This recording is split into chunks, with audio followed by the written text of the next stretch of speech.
খুবই বিচিত্র আমাদের এই সমাজ। যখন কোনো নারী রাস্তায় দাঁড়িয়ে টেবিল চেয়ার পেতে তার হাতের নির্মিত খাবার বিক্রি করেন, সেল করেন, তখন সেই নারী হয়ে যায় হার্ড ওয়ার্কিং উম্যান। আর সেই কাজে যদি একটা পুরুষ করেন, লুজার ম্যান। এই ভাইয়ের নাম শুভদীপ পাল।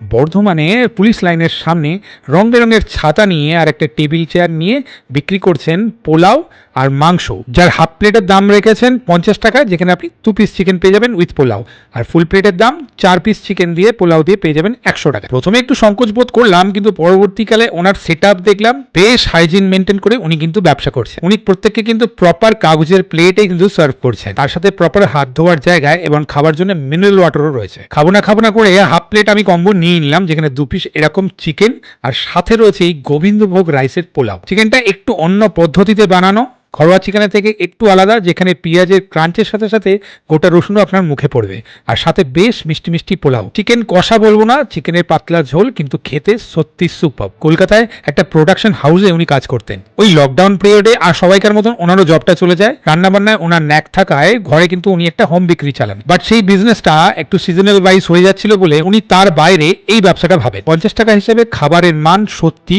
অনেক ভালো। ওনার সঙ্গে কথা বলে বুঝতে পারলাম অনেকের কমপ্লেন আছে কোয়ান্টিটি নাকি অনেকটা কম। যারা বর্ধমানের আশেপাশে এবং বর্ধমানে থাকো, এই ভাইয়ের দোকানে গিয়ে একবার খেয়ে দেখো। আর তাদেরকে বলি, যারা কমপ্লেন করছো এখানে খেতে আসার আগে গোবিন্দভোগ রাইসের দামটা কত যাচ্ছে একটু জেনে আসলে তাহলে বোধহয় এই কমপ্লেনের ব্যাপারটা থাকবে না। ভাইয়ের নাম্বার স্ক্রিনে দিয়ে দিলাম, যদি দূর থেকে আসো পারলে একটু কল করে আসবে। বর্ধমান পুলিশ লাইনের সামনে প্রতিদিন 1টা থেকে বিকেল 4টে অবধি ভাইকে ওখানে পেয়ে যাবে। তার মধ্যে যতক্ষণ সামগ্রী থাকে ভাই থাকেন, তারপরে কিন্তু চলে যান। একটা রিকোয়েস্ট রাখবো, একবার খেয়ে দেখো, ডিসঅ্যাপয়েন্ট হবে না।